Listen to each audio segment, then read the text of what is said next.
This is Brian Drummond here, the OG voice of Vegeta from Dragon Ball Z, and you're watching Anime Secrets. It's over 9,000!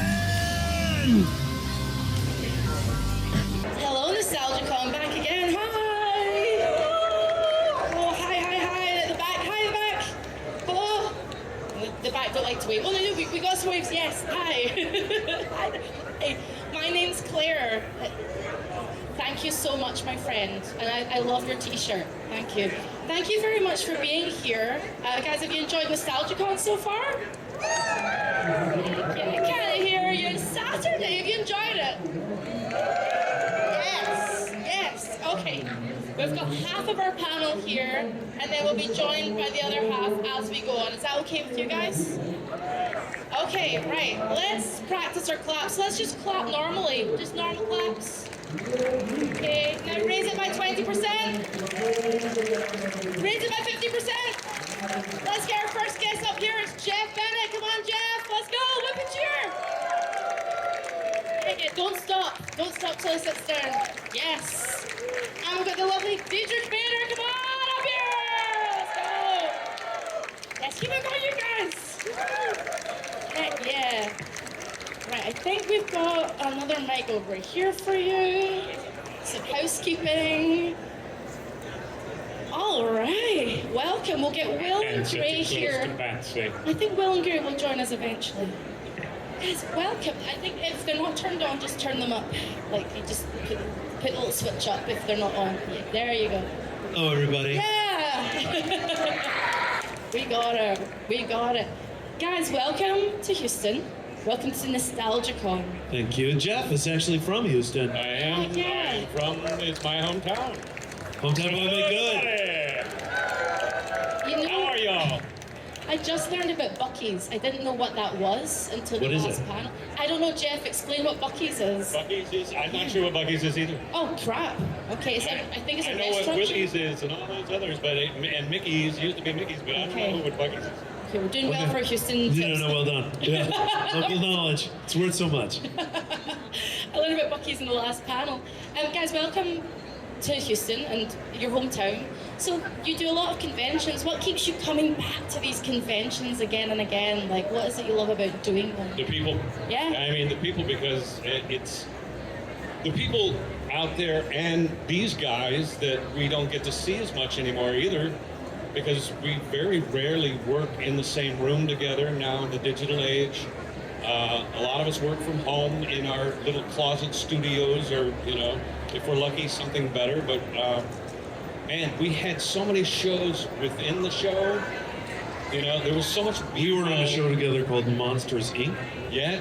Monsters Inc. What was it called? Oh God, what was it called? What? Yeah, Monsters vs. Aliens. Monsters vs. Aliens. Thank you. We were on Monsters vs. Aliens. Yeah. And this group that we had, this cast, we're still on a text chain. We were texting earlier today. Right. We are just friends. And you guys may not know this, but since COVID, they don't do that anymore. You don't come in as a cast. You just come in by yourself. And it's my favorite thing about doing voiceovers is, one, I don't have to wear any pants. And two... I don't know if I needed that imagery. Yeah, no. I'm putting it in there. Pantsless Batman. Pantsless Batman. Pantsless. Was seeing everybody and seeing them do their thing. Because voiceover artists are so unique in Hollywood. Like, they always have to do 3 characters if you're cast. So they do the principal character that they're hired for, and then they do incidental characters. And they, especially guys like this guy and Fred. They will be goon number 2. He's good goon number 2. Sounds like a different person. I mean, I know it sounds incredibly simple, but when you see it done in front of you, if you ever seen like a card trick guy doing it right in front of you, and it's a trick, but at the same time, it's magic. And you're like, oh my God, look at that. You look down the card, you look back up, and did you just do that? Yeah, that's how it feels being in a voiceover session with guys that are as talented as this man. And I really miss it. Because now you just go in by yourself, or I go in by myself. I think you record at home, principally, right? Yeah, I mean, they occasionally call me in, but even when they call me in, sometimes I'm the only person in the studio. Yeah. Because So you go in here by yourself, and it just takes, frankly, a lot of the fun out of it. But that's part of what it is. That's why it's so great to meet the fans, because we never know.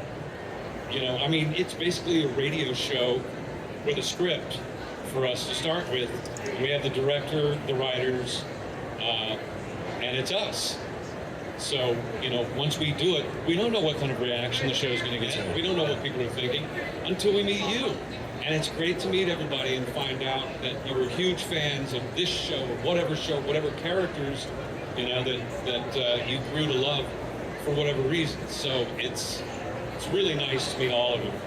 Yeah, it really is. I totally agree with Jeff. I mean, that's the thing about, as you were asking, like, why, you know, coming to the cons. This is my third con, and it's a really beautiful interaction that you have with people. People come up and just tell you that they love you. I mean, who wouldn't want that? It's great. It's great, and it's just a beautiful exchange. And again, like the isolation of being in a voiceover and not knowing, and also, you know, an actor always has to think about the next job. Like, what am I going to do next? And always moving forward. And you rarely get a chance to look back. You're kind of trained not to look back. But then interacting with fans, you know, people like reach way back to the Beverly Hillbillies or something, which I did, I don't know how many years ago, 30 odd years ago. And it's just, it's lovely. It's a great opportunity. I'm grateful for you guys. I wanted Thanks. to ask about, you know, when you're doing several voices on a show. And so, for example, if I have to do an American, I'm not even a voice actor, but if I have to click into an American accent, I have a thing that I will do. I'll say bottle of water, and then it clicks in. Bottle of water? I don't know why that's the phrase. Do you have a phrase or a thing that you do that clicks into character for you? Because there's so many voices that you're doing to try and separate them. Mostly it's accents, as you were pointing out. So if you're doing an accent, yeah, there'll be these little trigger phrases that you say for yourself. And it's generally, for me anyway, it's something that I heard somebody whose organic accent is that, and I'd heard them say it, and then I repeat it. How about you? Your Australian accent is fantastic. Oh, that's a hard. Well, I was going to say, the thing I have to do for Scottish is something like, "What are you doing? You have to go like that." It's like you got no neck. Oh shit, yeah. Exactly. I don't know what's going on there. It's got no neck. I'm drunken and confused. Hidden torso. But I usually go back to like Monty Python for a lot of my accents. You know, growing up listening to, I was a big Anglophile. So John Cleese, I did a lot of John Cleese-like characters. So a lot of what I've done, I have actually based on actual actors. Yeah. And even for the Joker, I was like, how do I not sound like Mark Hamill? How do I not sound like Mark Hamill? Because he's iconic. He's the so iconic Joker. Yeah. So I was like, I can do, and I remember Andrea had asked me, would you like to play the Joker? And I was like, no, yes, I'll be there tomorrow. Where do you need me? And it was one of those things that I thought, geez, now that I said yes, what am I going to do with this character? Because it's like people are so locked into what Mark did, which was so great. And the thing that came up for me was that I was thinking there's something really psychotic about what Anthony Hopkins did in Silence of the Lambs, because of the flat sort of thing he did, sherry, that whole thing, and fava beans, that kind of thing. And I thought I wanted to incorporate that sort of flat affect to keep him a little off, and then incorporate a little like Vincent Price. It's almost as though he's laughing at himself while he's talking. So I did a little bit of both, and sometimes it would be very flat, and other times I'd just be having fun with it, So that was, that's how I came up with that one, but it's always different and fun to do. Of course, it must be, I guess these are such iconic characters as well, and it must be hard to not look back at what's been done before. And did you do that as well when you were coming to the role, going, right, okay, what's my take on this? Well, I mean, there's been so many incarnations of Batman going back, I think, to the serial that was in the 40s, but the Batman that I grew up with was, Adam. Yes. Adam was really great. My first series was with Adam, and it's called Danger Theater, and I just totally nerded out on him when I got the chance to meet him, because he is, talk about an icon. I loved that show so much when I was a kid. But largely, we've left Adam's portrayal of Batman behind. Because he didn't, even he played like a little bit of a character, but it sounded a lot like Bruce Wayne, frankly. There wasn't like, so the modern embodiment of Batman is that Bruce and Batman are like two sides of a coin. He's a little like Two-Face, like he's kind of doing a face, or he's doing a character. And Kevin always considered Batman to be the real soul, and Bruce to be the character, which I thought was an interesting take. But I was basically just trying to do an impression of Kevin Conroy, and it just sucked. I just had a bad impression of Kevin. Jeff, I was watching you with the wonderful Jim Cummings on his podcast, and at one point you break into the old Adam West. I did, because he came on so Johnny funny. Bravo. I got to meet, this is the great thing about Van on that show, is that he was a huge fan of all those shows and like celebrities from the 60s and 70s and 80s. So he actually got Adam West on the show, and it wasn't even supposed to be Adam West to begin with. It was supposed to be William Shatner, because it was based on a like 911 kind of, and it became Rescues Are Us, Rescues Are Us with Adam West, and he was like, "Hello, Johnny, let's go find your mama." It's the slight constipation to it. That's right. I said the way that you do that is like, you have to be slightly constipated, as though you can't quite get out what you want, and then you do. We've got our next guest, just to interrupt we've got Gray DeLisle here. Hey, Gray! Guys, Gray's here, everybody, round of applause, let's go! Gray DeLisle! Hello? Grab a mic, just grab a mic. I know you. Gotta turn it on. That's it. I'm gonna seem like a jerk over here, just like, yeah, I need my own love seat. I don't share. No. I thought anyway, I got confused about which panel this was. We're just glad you're here. I was like, this is not the right panel. I don't know what. You're here now, Gray. The panel for I former need Black character. Canary on my table. People ask about it all the time. Oh, is that right? Yeah, they always ask about it, and I just keep going, I gotta order that, and then I never do. But, yeah. Did you guys see the musical episode of Batman? Anybody on here? Yes. So, Gray did the singing for Black Canary. It's It was absolutely beautiful voice. Not intimidating at It was all. Black Canary. Yeah, Black Right, yeah. Yeah. And then I sang for And, you. and then Jeff did the Batman voice. Remember, he had like a thing on the back, and it was like, yeah. If only he could know me.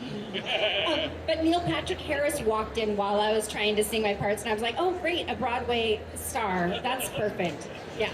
I wanted to talk, now that Gray's here, about music, which is one of my first loves. And you're a very accomplished singer, musician. And you're playing here tonight. Playing here on this stage. My band just flew in from Las Vegas, and they're going to be on the stage with me at 7 p.m. We're opening for Tom Kenny and the High Seas. And Zach. It's a good show. Yeah, It's a good show. Anyway, it's going to be great, and Tom is amazing. Yeah. I wanted to ask you about musicality and looking at scripts in terms of acting. When I'm looking at, I find it very easy to sing lyrics. I play guitar and I really feel the words. Slightly harder if I have to read a script. I'm like, what am I punctuating from this? So I try and think of it like lyrics, and that always helps. Do you do the same thing with a music background? Well, when I'm writing songs, I definitely think about the rhythm of what I just said, as opposed to the chorus, or But I grew up. I went to theater school, so we learned scansion. So I still do that in my head of like, what's the important thing I'm saying here? But then after you learn all the rules, it's fun to throw them away and do the Christopher Walken thing of like, what's the thing I shouldn't stress that if this character is just a little off kilter or something, what would be another way to say it? Another way that Walken does that is that when you send him a script, there's no punctuation. He asks that there not be. Yeah, that in his script, I've seen his script. We worked together on 2 pictures. Country Bears, and We gotta find the bears. Where are they? From now on, I They only blew work up with your him. house. Yeah. They blew up your house. That and Balls of Fury.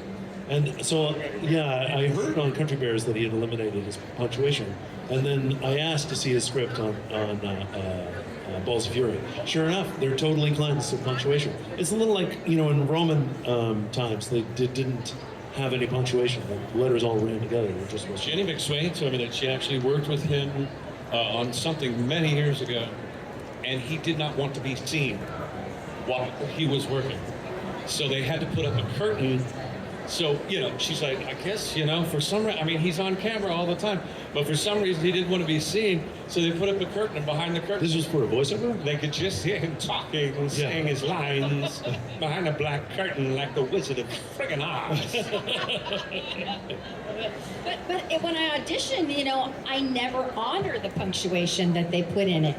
Because I volunteered in a casting office when I first got to LA, and I realized, oh my gosh, everyone says everything exactly the same way. It was uncanny. Like you could play the auditions back, at the same time, and it probably would just be a little bit off. I couldn't believe the similarity. So if you're auditioning for things, or if you're sending in auditions, I throw out that if it has an exclamation. That's how I booked Azula, actually, because they had a lot of exclamations, because she was giving orders to, it was the tides commanding the ship. That was what the speech was for our audition. So, do the tides command this ship? And let's worry less about the tides who've already made up their mind about killing you, and worry more about me, who's still mulling it over. But there was a lot of exclamation points, and I thought every person is going to yell. They're going to yell, like a drill sergeant. So I just went completely the other way. Yeah, at and least I one take that's really, the opposite of whatever they're asking for is always good. and do it first, because I feel like then they'll go, oh, well, they can do what we're asking for, but at least you'll catch their attention and they'll keep listening. Because And also, back to your question, there are so many people like Gray and Rob and others who do have a singing background, are very musically oriented, have a musical ear, and I think it really helps to an extent, because each character can have a different musicality, and finding that, I think, is really important. yes. So I think training your ear, singing is always good, because you don't want to stay the same, and just even the entire time. I'm not doing you're joking. No, I don't know. No, but he has his own musicality too. I don't know many voice actors. I know on-camera actors, but I don't know any strictly voice actors who don't sing, except Frank Welker, which is amazing to me because he has such an ear, but when we give him things to sing, he's like, I can't do that. But he's the only one I know that's like a strictly a voice actor who doesn't And was in a sing. folk group for a while. Was he? But he didn't sing. I think he might be down because he's so humble. Maybe he just says he doesn't. He's like, oh, I'm no good at that. I think he might be good at it. Yeah, he's secretly some incredible, a folk guy or amazing. And let's go. He was in an Elvis movie. Did you know that? I know, and he made Elvis laugh all the time, doing Did he? the cat and dog chasing each other. Tell me it was the Trouble with Girls. Yeah. Trouble with Girls? Trouble with Girls, and then he Yeah. said, Elvis would come over on break and go, hey man, don't do that little dog and cat thing you did before. Yeah, that's really funny. Come over here, Red. You gotta hear this guy do this dog and cat, like running into a fence. Go ahead and do it, Frankie. Yeah, his little dancing monkey. But he also said Colonel Parker, if Elvis was getting grumpy or didn't want to do things, he would bring Frank over, almost like the court jester, to Right, make yeah, him yeah. laugh. It would have been a good These movie. people are all going, what does that have to do with Batman? Oh, no, there's nothing to do with Batman. Sorry, guys. No, we're good. We're going to get to fan questions. Do you guys have some questions? Yes, well, I'm going to get up anyway, so I'm going to get my steps in. Okay, let's see. Should we do a cue or should I get my steps in? Let's see. Put your wee hands up. Who's got a question? Okay, I'm gonna come to you. I'm gonna make it easy. Good, this is like Oprah or something. This is great. Hi there, Janice. We've got our first question. Are you ready? Okay, here we go. Bottle of water. Bottle of water. Shit. Bottle of water. Bottle of water. Hello, my love. What's your name and question? So my name is Connor. I have a question. If you could bring any of the villains from Batman Brave and the Bold to the new James Gunn DCU, which one would it be? That's an interesting question. Did he already do Calendar Man? I can't hear you. Yeah, in Suicide Squad. The Suicide Squad, he did Yes, Calendar there's a Man. cameo. Polka Dot Man, he already did. He's really good about reaching into lexicon, I'll say. Isn't there one like where there's 10 eyes on the fingers? I think that guy was pretty cool. Who was the guy that was like split down the middle? It was like half black and half white. There's so many of them. I'm not sure. Equinox. Equinox. Equinox Yeah. was really cool. I actually, some of my favorites of Batman Brave and the Bold were with Equinox. I thought those scripts were mind-blowingly cool. Yeah. So I would say Equinox because he's super powerful, and it could take the plot in all kinds of ways, and it wouldn't feel like, oh, here's another like oddly random character. I don't know anything about comics. So, but my ex-husband, who is one of my dearest friends in the whole world, have you seen the new Guardians of the Galaxy, the holiday special? He's in the band. He's that band. He's the one with the glasses. There really are a band from Texas called the Old 97s, but James Gunn is a huge fan of the band. Murray. So he put him in the movie, and it's so funny. I was like, we can do cons together. We'll bring our kids. It'll be great. I will.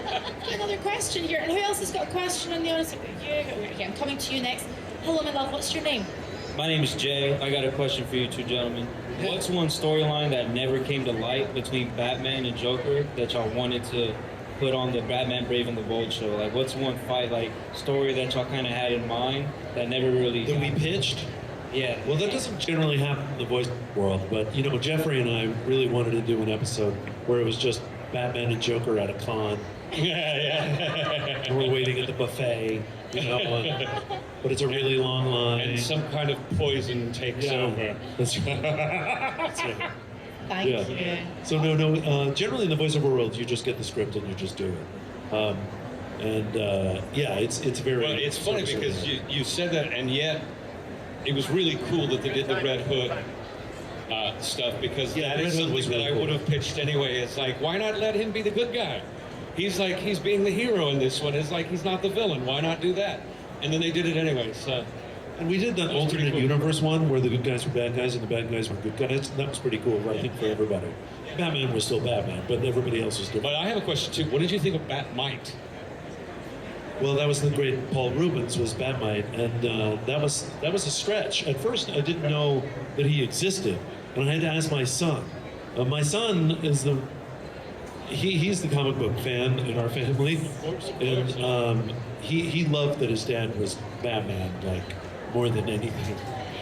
Like he got the first version of the action figure of Batman Brave and the Bold. And I handed it to him and I go, this is the first edition of Batman Brave and the Bold. You are holding the first one. It was given to me specifically by the CEO of Mattel. So whatever you do, don't open it. He opened it. Thank you for your. But we used to go on vacation together, obviously, we're family, but I would tell the kids they could bring one book. And he would bring the DC encyclopedia. I was like, technically, yeah, it's one book. It's just the one book. It is an encyclopedia, but okay. What's your name, my friend, and what's your question? Hello, my name's Sean, and for both Batman and Joker, I wanted to ask, but how did it feel to do the episode where both Batman and Joker are teamed up and working together? Because that's such a unorthodox, just completely off the wall team up. Like they would never work together, but it works so well. So how did it feel to make history like that? Yeah, that's part of what I was saying. Is I would have totally pitched that when they did it, and I thought it worked beautifully. I thought it A lot of that Felt comes from really good. James Tucker. James Tucker really James was great. was our boss on the show, and Michael Jelenic was the head writer, but James Tucker he's the real deal. I mean, he is a comic book fan in a very deep way, and wanted to do things that were unorthodox and out of the box. And the idea of teaming up Batman and Joker is, it always feels like their relationship is so incredibly symbiotic. A lot of directors come into that, but to have them team up was pretty unique narrative. I always thought it was very cool. But then what's great about the show is Tucker's like a kind of a visionary, because he grew up in a very small town in the South, and the comic books are what's really drove him more than anything. So he's a beautiful cat. If you ever get a chance to meet him, he's a great guy. But that kind of novel thinking is really James Tucker. And Paul Dini did a lot on that as Paul well. Dini, that's right, yeah. I mean, the two of them are just so amazing. Thank you. Over here, you guys. Where's Wally? No, Waldo. That's it. We're in America, not the UK. Where's Waldo?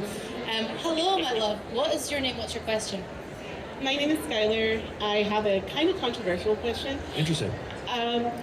So Nightwing is said to be uncastable. Do you have any fan cast personally who you would cast as Nightwing in the James Gunn universe? Nightwing. Oh, that would involve a young actor. I don't know anybody young. I literally have no idea who anybody is. Yeah, my she might daughter. have stumped Sorry, us on that one. I'm not sure. Yeah. You know, just for fun, I'd like to see Greg Sipes do it just for fun. Oh, wouldn't that be great?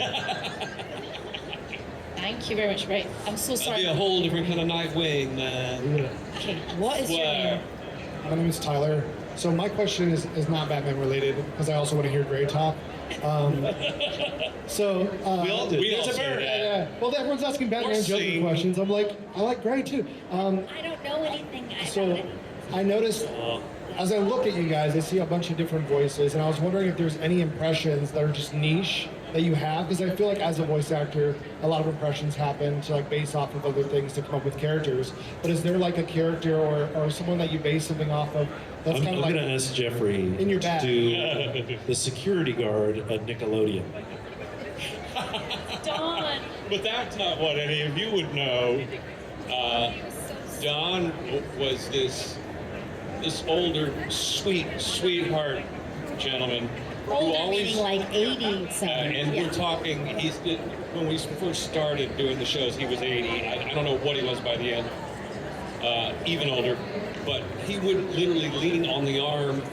He had like an umbrella above him, and he would lean on the arm, that led us into the parking garage. And every morning, we would stop and he'd go, "Hey, how's it going?"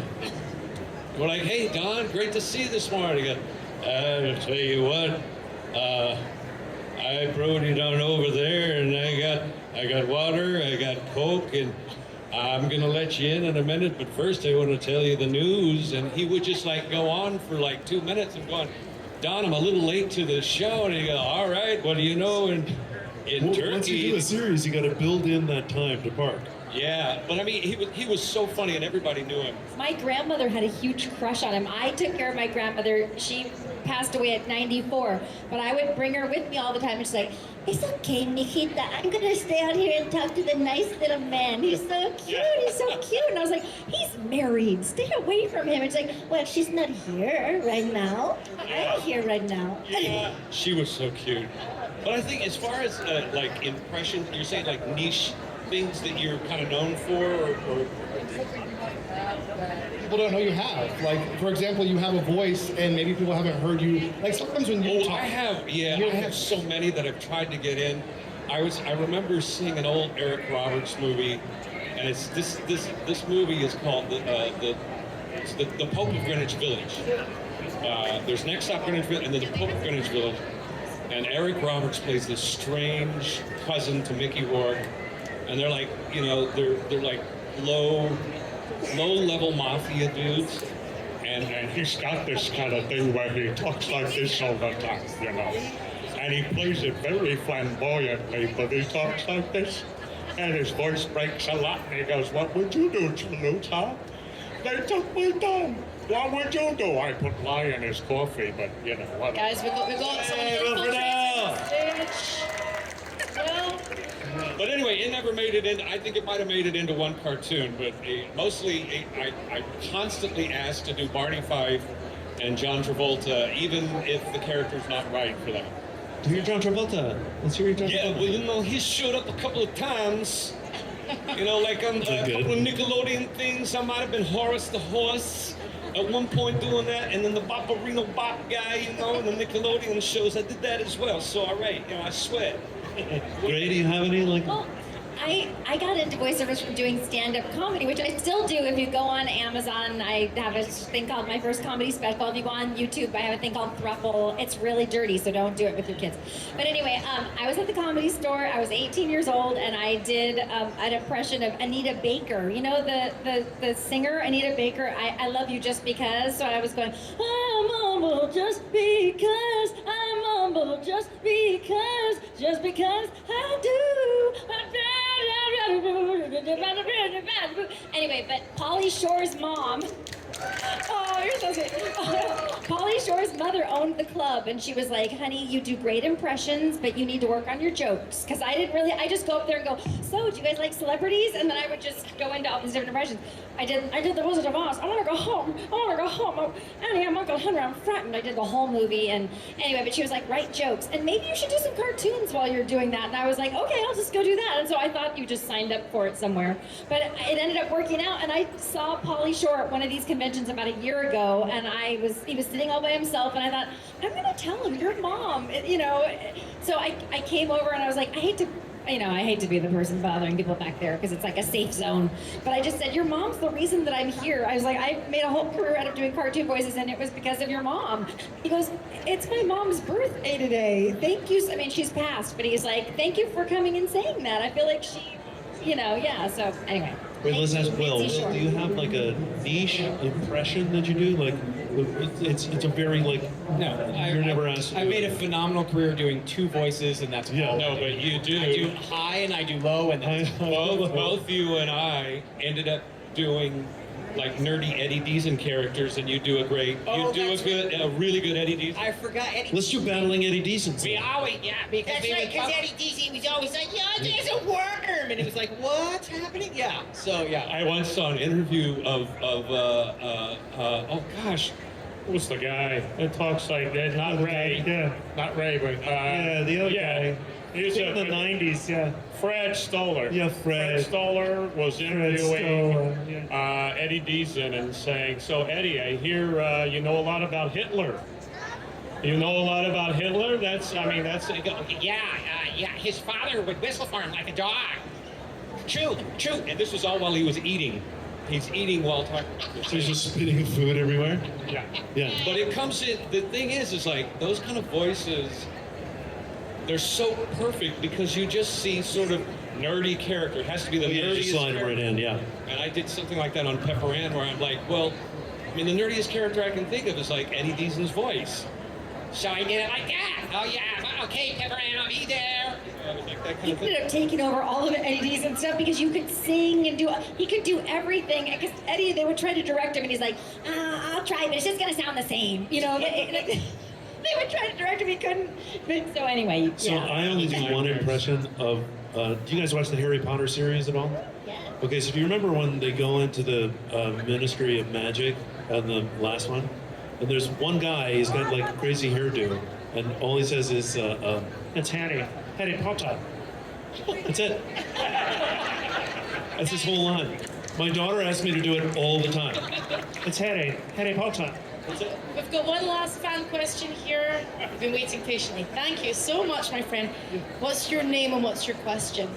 Hi everyone, my name is Joel, and I have a question geared towards Bray, but you guys can chime in as well. First of all, when you guys did the Birds of Prey song, like, phenomenal. And my question is, if you could lead any team with your character as Black Canary, who would your other 4 members be? Nice. Oh my gosh, Oh, wow. that's,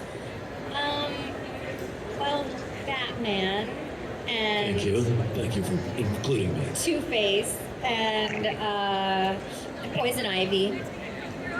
She's a good hang, yeah. Sounds like it goes. Everyone's telling me what part they played so that I can pick them. And also Blue Beetle. Yeah, shameless. That Birds of Prey song was so good and it was so naughty, but not anything that the kids would get. Just something for their parents, and it got banned in the United States, but they still played it in Australia, apparently. I think we incorporated more naughty songs into any Batman series ever, right? I mean, there was a lot of music that ended up in that series. The what was the Music Meister episode? Actually contains my favorite Batman line that I've ever done. I played Batman twice, on Harley Quinn and Batman Brave and the Bold. But my favorite line ever was when the Music Meister first charms everybody, and they're all dancing around. Black Manta is dancing, and Johnny's character, Aquaman, are all dancing, and they start singing. And Batman's up in his helicopter, and he goes, "Well, that's not something you see every day." Still to this day, it's like, It's just such a funny Batman, so bone dry. My Music Meister's on my Spotify. If you follow me on Spotify, you'll hear all of my Music Meister songs. And my manager goes, "We gotta get that cartoon stuff off of your Spotify," because I have a music manager. And he's like, "We gotta get that off. It's messing people up." Because I write this like Appalachian, like Dolly Parton kind of story, murder she's a ballads great and musician. stuff. She's great. And it's just different from that. But they took my name off of those songs for a bit, and my monthly listeners like plummeted. And I was like, can we get back on those Music Meister songs?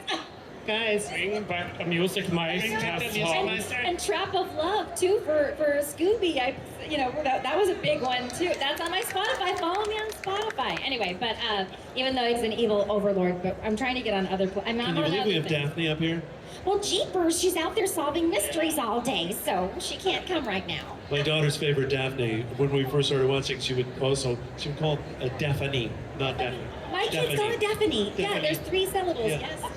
Yeah. She would actually say while we were watching, she would sit up every time Daphne spoke. She'd sit up like this and go, Daphne. It was so cute. Sometimes when I'm doing this, there's been many times when I've been doing this job in various places around the world. I said this to somebody earlier. I sit on stages, sometimes slightly disassociate, go, this is a really weird job. Have you ever had that in the booth or on camera where you've gone, you're saying a weird line and you're going, this is really bloody weird? Yeah. Do you get that? I will say, I got this today a bunch of times at my booth, which is right over there, and I would love to see you.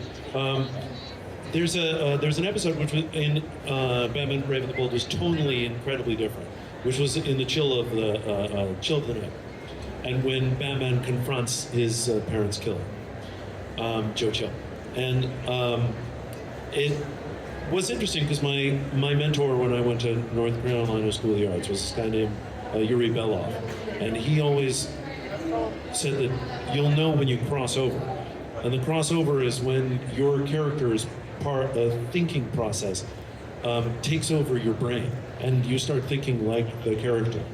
And it's only happened like a couple of times in my life, and it happened once during Batman, and that was when he was confronting Joe Chill, and I knew how much it meant to Bruce to do that.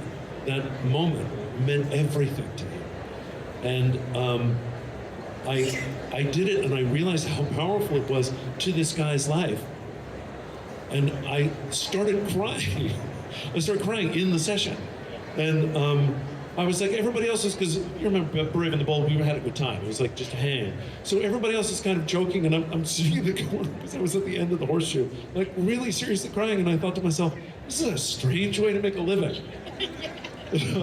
I just felt Bruce's pain so intensely that I was. Everybody's like, I think Diedrich would like to be alone now. A little bit of a moment, yeah. He's having a moment. Yeah, yeah. A wonderful thing as well is wonderful to be able to exercise that in those spaces, and then I think it's safe. Well, it's safe. I'm sorry, I'm taking a pause because I don't want to over politicize. I know where I am, but one thing that we're lacking in this world right now is something that we routinely are asked to do, which is to empathize, to put yourself into somebody else's shoes, and to realize what their struggle is, what their pain is, where they come from, why they say things, why they have an intention. What is it? Why are you talking right now? This is what we do. We have to, in order to create our narrative, we have to understand someone else's narrative. And to me, it's something that is sorely lacking. We don't understand the narrative of the various people that come here from all over the world. Well, what a struggle to get here. What an incredible struggle to try to be in America. And then here you are with your story. And I think it would be a beautiful thing if we could find more empathy within ourselves. Amen. That's just my thought. I don't want to over-politicize it, but just find it in your heart to realize So that everybody has a sad story. that having empathy would be political at all. Like, where are we now? I mean, my God. Right, that's a pretty low bar, right? Be kind and empathetic. As Neil Newbon said earlier, don't be a dick. Just don't be a dick. Simple rule. And on that note, we're done. Guys, thank you very much for the fan questions. Round of applause for the fan questions. Yes, thank you very much, guys. Thanks for coming. Meant a lot. Thank you. And you guys are here till the end of today and tomorrow And as well. tomorrow as well. And remember, Grace playing tonight with Tom and his 7 p.m. band. 7 p.m. right here on this stage. Yes, go follow Yeah, yeah, her yeah. on Spotify. Grace, Yes. beautiful musician. Music and Meister Tom's band will is really great. return. Hell yeah. You gonna be sticking around for Gray? Yeah, you better. Go follow her on Spotify. Guys, it's been an absolute pleasure to share Well the done. stage. Thank you. Been doing it for a while. Yes. Yeah, no, you just Somebody somebody give her a water bottle. That accent though is totally fake. Sorry, you bottle didn't see water, that. bottle water. Yeah, I'm there back, we I'm go. back, you guys, She's I'm back. back, yeah. I'm back. It's really an American. Guys, please give it up for Diedrich, Jeff, Gray, and Will. Thank you very much. Keep it going on. Look at this.